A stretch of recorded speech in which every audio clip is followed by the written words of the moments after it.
नमस्कार दोस्तों, कैसे हैं आप सभी लोग। आशा करता हूँ बहुत अच्छे होंगे। स्वागत है एक बार फिर से आपका हमारे YouTube चैनल हॉन्टेड हेवेंस में। मैं राहुल आपके लिए आज फिर एक नई घटना पर आधारित स्टोरी लेकर आ गया हूँ। ये कहानी है एक ऐसे लड़के की जिसके साथ शादी से लौटते वक्त रात को कुछ ऐसा घट गया। आप सुनेंगे, आप इमेजिन करेंगे तो आपकी नींद उड़ जाएगी रातों की।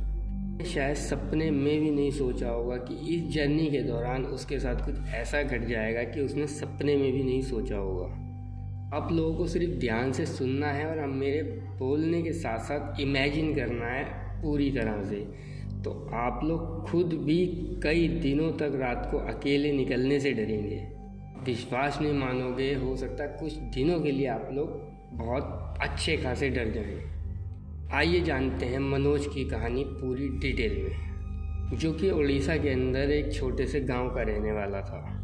अपने गांव में बहुत ही अच्छी खासी ज़िंदगी बिता रहा था। उसकी पूरी फैमिली, उसके मम्मी पापा, उसके भाई बहन, उसके दोस्त यार, उसके गांव के लोग, सभी की ज़िंदगी बहुत अच्छी खासी बीत रही थी। उस टाइम पे मनोज पढ़ाई लिखाई भी अच्छी खासी कर ही रहा था। तब भी उसको अचानक से खबर मिलती है कि हमारे गांव के आसपास आगे एक टाउन है सुंदरगढ़ नाम का। उस टाउन में उसके किसी रिलेटिव की शादी हो रही है। फ़ोन आता है उनके घर से और कार्ड आता है इनके घर पे। घर वाले बोलते हैं, बेटा देख, हमारा तो जाना नहीं हो पाएगा इस शादी में।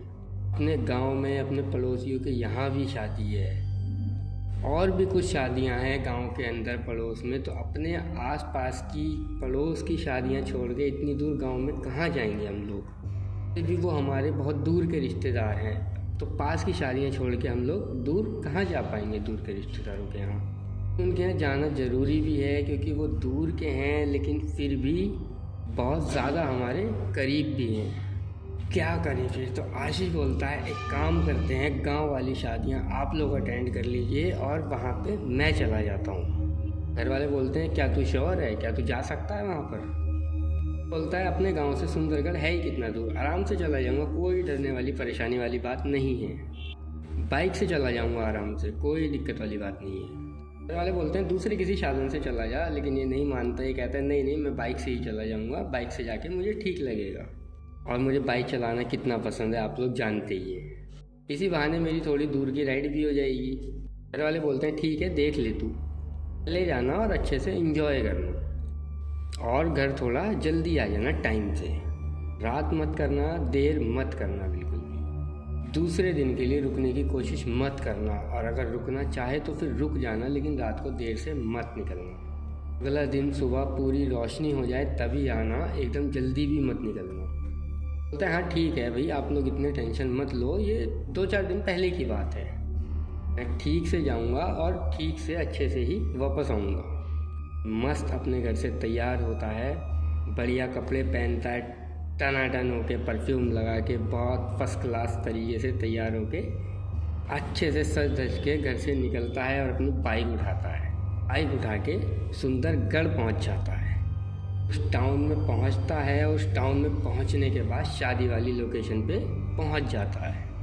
वहाँ दूर के रिश्तेदारों के साथ साथ नज़दीक के भी कुछ रिश्तेदार आए हुए थे।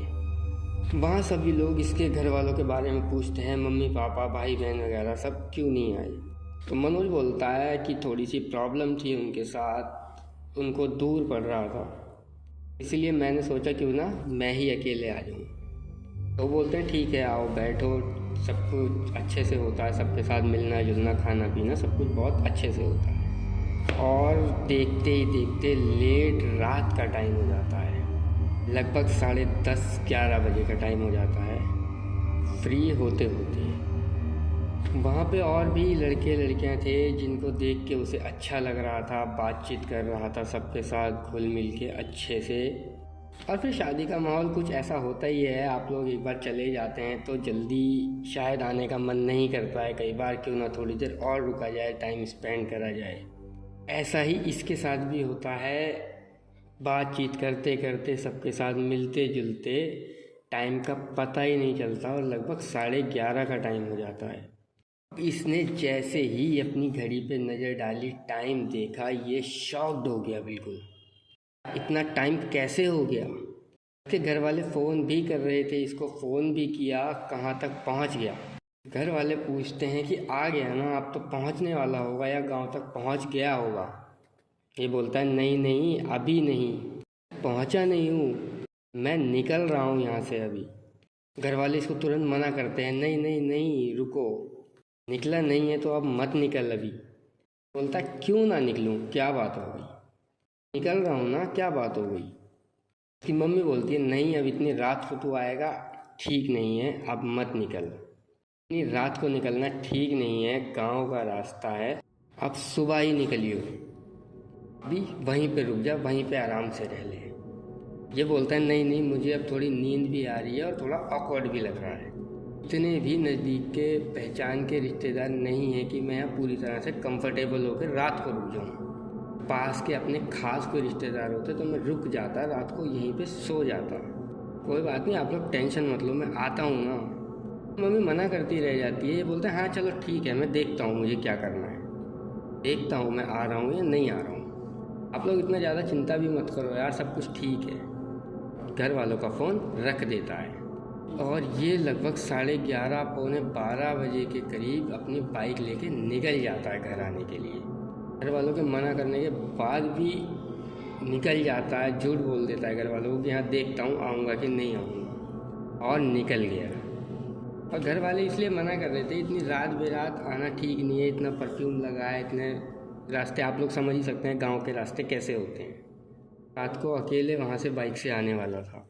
ये थोड़ा रिस्की नहीं, थोड़ा नहीं, मैं कहूँगा कि बहुत रिस्की भी हो सकता है, इसीलिए शायद इसके घर वाले भी मना कर रहे थे इसे। और दोस्तों कुछ ऐसा होने वाला था कि जिसकी भनक मनोज को भी नहीं थी। ये अपनी बाइक चलाते चलाते सुंदरगढ़ से बाहर निकल गया। वहाँ से बाहर निकल के बहुत लंबे समय तक इसने बाइक चलाई, शायद काफ़ी घंटे तक, मतलब अच्छी खासी राइड हो गई थी इसकी लंबी। इसके जस्ट गांव में एंटर करने से पहले एक नाले वाला ब्रिज पड़ता था, उसमें नीचे नाला था और ऊपर ब्रिज था। गांव में पहुंचने के लिए उस ब्रिज को क्रॉस करना होता था।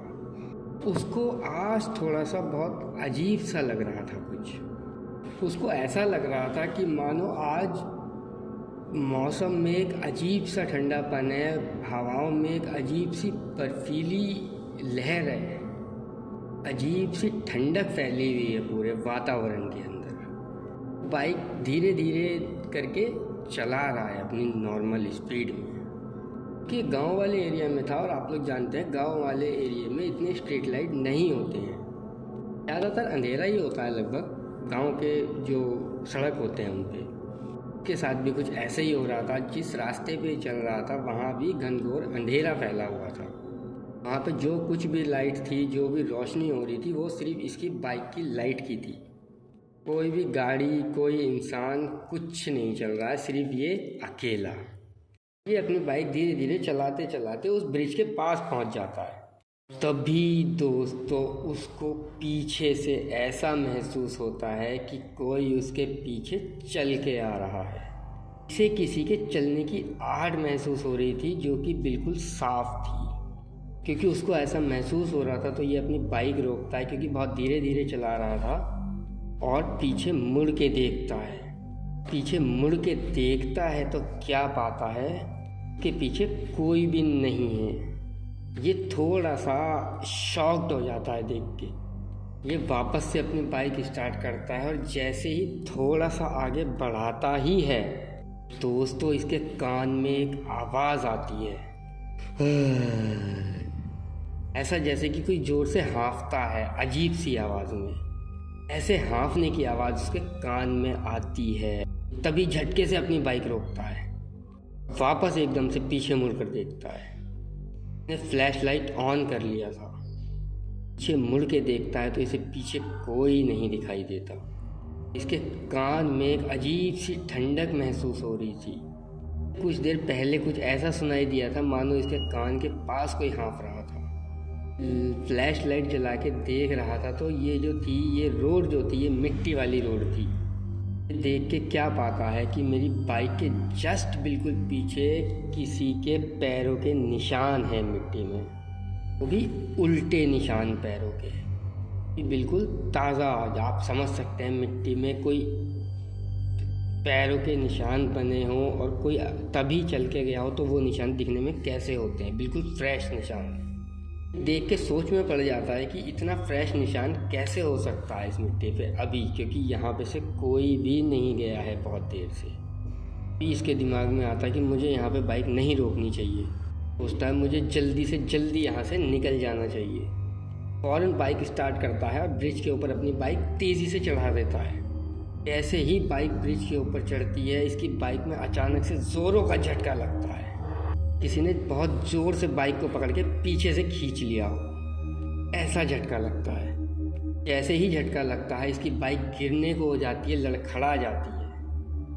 पीछे देखता है वापस से और फ्लैश लाइट ऑन करता है। तो दोस्तों, ये देख के क्या पाता है, कोई भी इस बार भी पीछे नहीं है, लेकिन वो बाइक नहीं चला पा रहा है, अपनी स्टार्ट भी नहीं कर पा रहा है।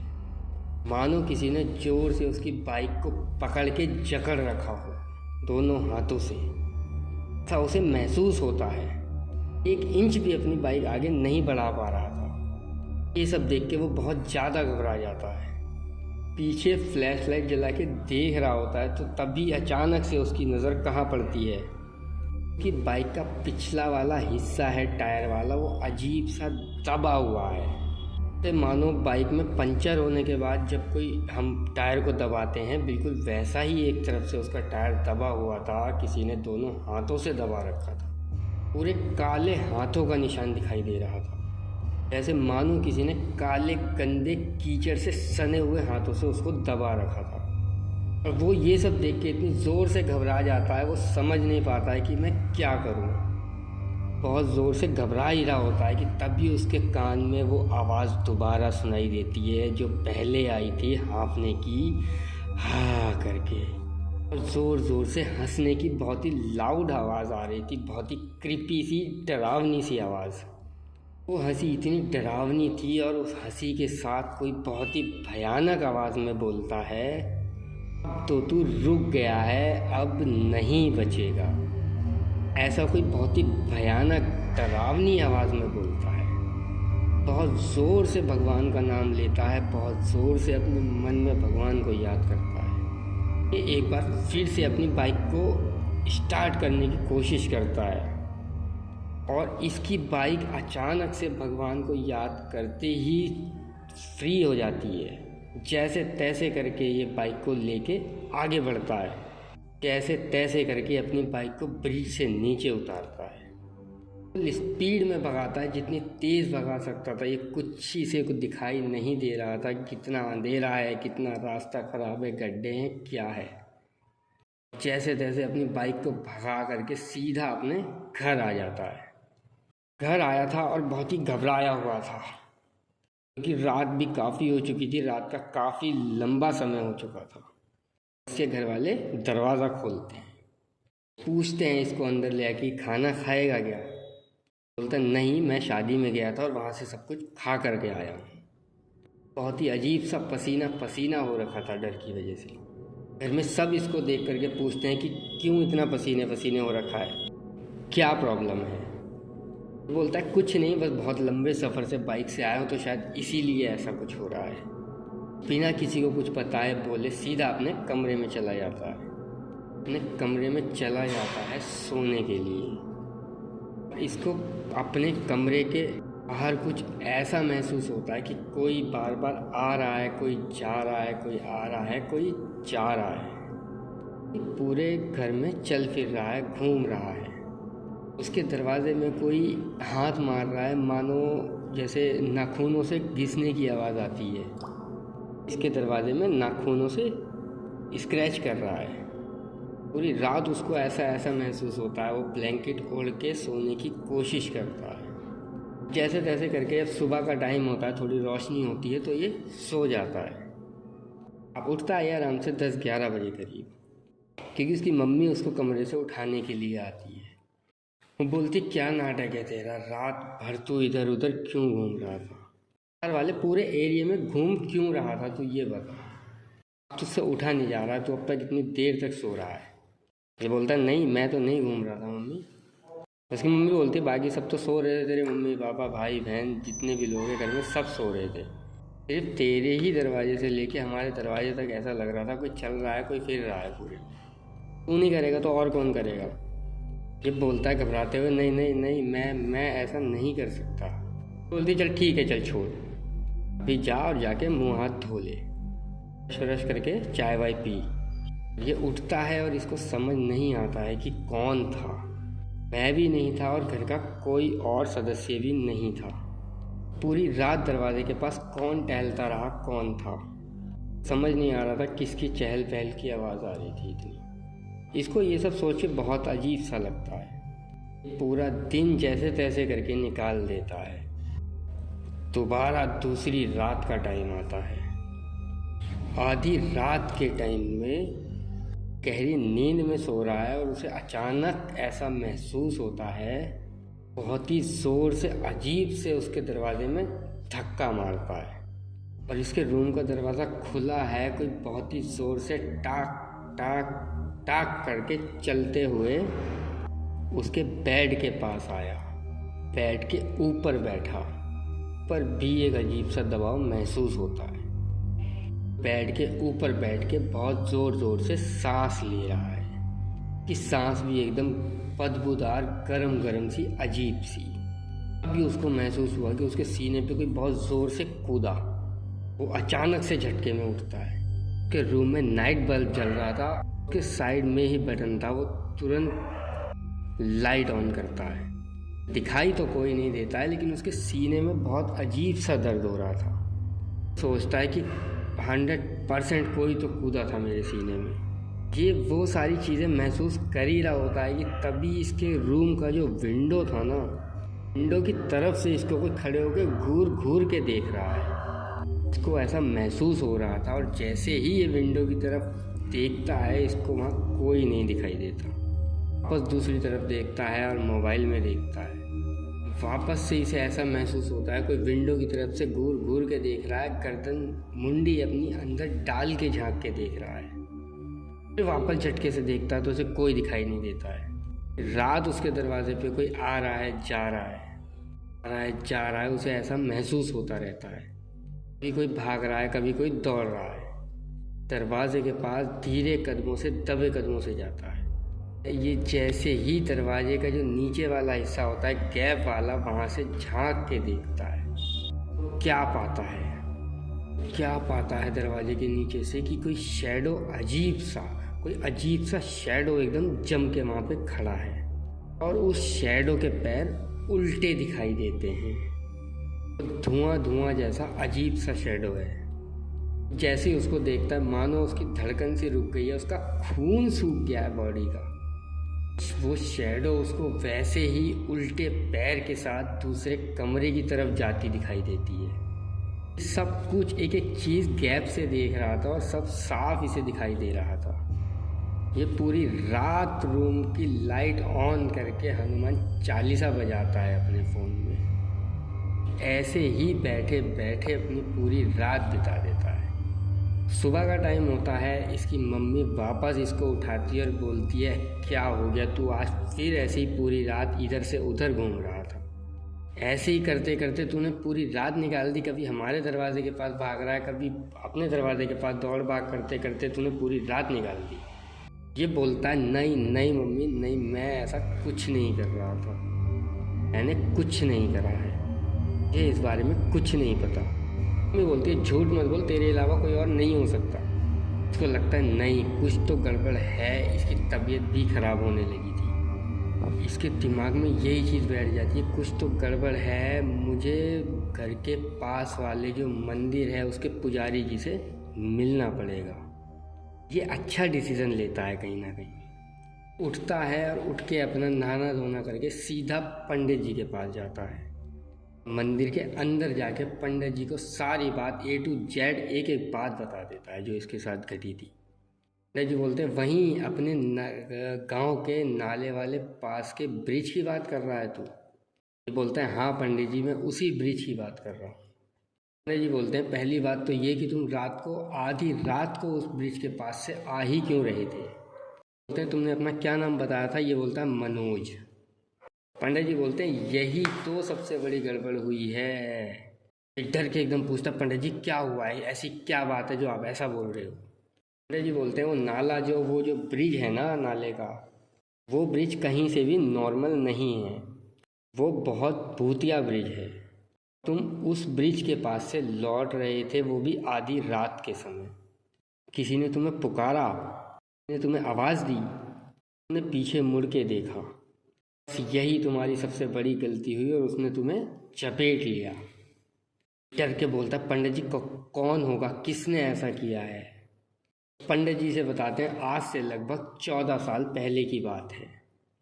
वो ब्रिज के नीचे जो नाला है उसके अंदर ही डूब के एक मनोज नाम का आदमी ख़त्म हुआ था। उसका नाम भी मनोज था।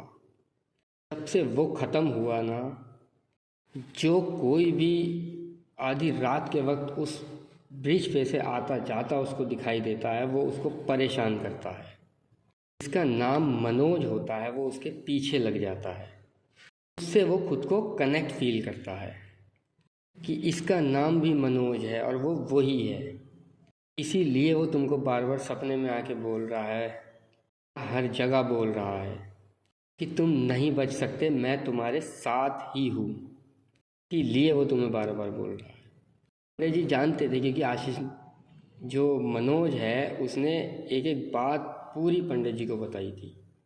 पंडित जी बोलते हैं ठीक है मैं पूजा पाठ करता हूँ। पंडित जी बोलते हैं ठीक है मैं तुमको कुछ लौंग वोंग मंत्र से पढ़ के देता हूँ, इसको अपने तकिया के नीचे रखना। इसके ज़रिए वो धीरे धीरे करके तुमसे दूर तो हो जाएगा, थोड़ा टाइम लेगा दूर होने में, लेकिन याद रहे 1 महीने तक पूरे तुम उस ब्रिज के आस पास भी मत भटकना। अगर गलती से भी भटके तो वो तुम्हें वापस झपेटे में ले लेगा। पंडित जी ने बोला तो था कि 1 महीने तक तुम्हें उस ब्रिज के आसपास भी नहीं जाना है, लेकिन 1 महीना तो नहीं हुआ है, लेकिन लगभग 10 से 15 दिन हो चुके हैं इस चीज़ को ऐसा लगता है कि वो अभी कम दिखाई दे रहा है, लेकिन हफ्ते 10 दिन भी ऐसी चीज़ का लगातार महसूस होना अपने आप में एक बहुत ही खौफनाक चीज़ है। लेकिन मुझे ऐसा लगता है कि जहाँ इतना असर हो चुका है वो चीज़ पूरी तरह से ठीक हो ही जाएगी। वो एंटिटी जो है वो उसके पास से दूर चली जाएगी। इसीलिए कहते हैं ये फ़ायदा होता है किसी सही इंसान, किसी तजुर्बे वाले इंसान से अपनी समस्या के बारे में खुल के बात करने से। इस घटना की जानकारी मुझे मेरे एक दोस्त ने व्हाट्सएप पे लिख के भेजी थी। आशा करता हूँ आपको ये कहानी अच्छी लगी होगी।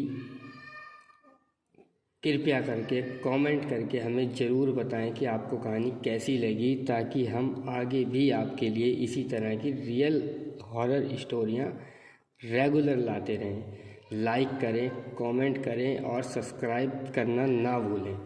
आपके सिर्फ एक सब्सक्राइब और एक लाइक और कमेंट से हमें आगे के लिए प्रोत्साहन मिलता है। धन्यवाद। आपका दिन शुभ हो। शुभ रात्रि। जय श्री राम।